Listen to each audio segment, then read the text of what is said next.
And so before we get into the aspects of conditional and conditional love, unconditional and conditional love, I first want to point out something that was very observant in my awareness over the past few weeks. And, you know, as a spiritual community, as just a community of humanity, something that I've noticed is that we all have these acronyms for the word fear.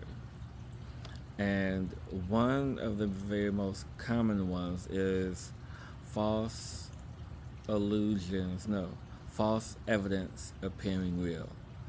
And I thought that was very interesting that, when we step into that space, we have the intention of combating uh, fear by changing its meaning and definition. But I just want you guys to take a moment for yourself and step into that false evidence appearing real. And how does that feel? Is that a lower vibration? Is it a higher vibration? How does that feel for you? Because as we really move into the space of really understanding conditional versus unconditional, the various levels and aspects, it's important to realize where the vibrational energy is coming from. Is it coming from you? Is it coming from a thought that someone else has or a belief that someone else has that you like and you begin to embody that energy? Is it something of yours? So really determine the source of this vibration, the source of this thought, the source of this energy, because it's important to know what is yours and what isn't. And are we mimicking other people's thoughts, beliefs, ideas? And if so, how do we begin to cultivate our own? And we cultivate our own through nourishing ourselves, nourishing our beliefs, and really understanding the space in which we live in. And that starts with understanding the conditional and unconditional aspects of love. And what's very interesting to me is that when we have, platonic love or family love or anything other than the romantic or partner or marital interest, even with siblings, that the love is conditional. Even in relationships, love is conditional. I scratch mine, I scratch my back. Well, no, you scratch my back, I scratch yours, sort of energy. And we limit the interactions based on how we feel in that connection.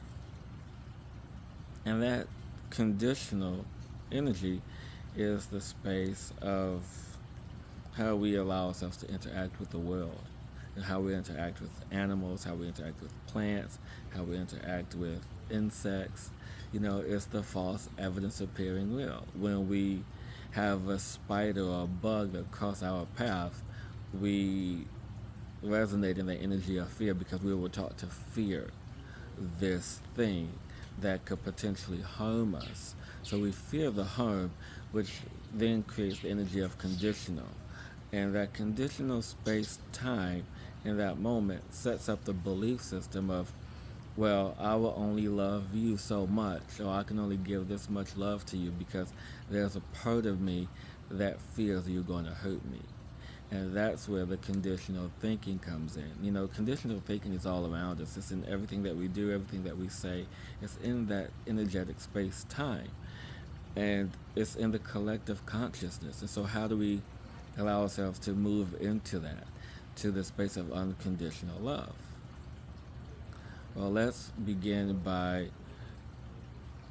constructing unconditional thoughts, habits, and beliefs.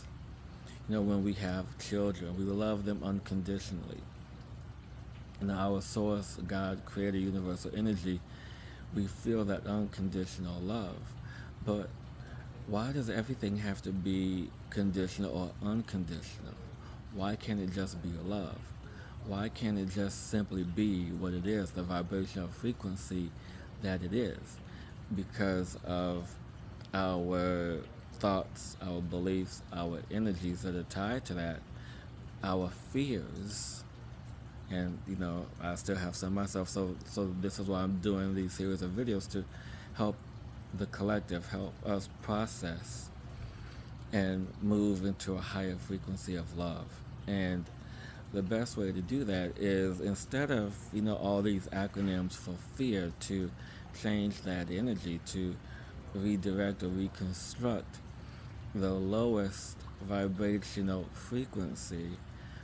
Why not work with the highest vibrational frequency?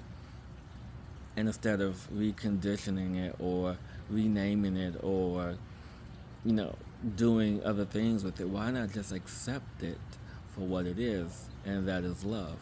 And in my space of alchemy school, and really understanding what love is, the acronym that I came up with for love is the liberation of vibrational energy. So sit with that for a moment. The liberation of vibrational energy. Because love just wants to be shared. Love just wants to connect. Love just wants to be, and not have all these limits and conditions on it, because we are infinite beings. We are boundless. We are infinite. We are limitless. We are all these things. But it's the human experience that has limited this space, that has created these conditions of this space. And so when we step into the liberation of vibrational energy, love, it then begins to permeate in a deeper space. And how does this liberation of vibrational energy work? How does it really connect us? How does it really move through us? How does it really perform and move and do all the things that this liberation, this freedom does? Tune into the next video to find out.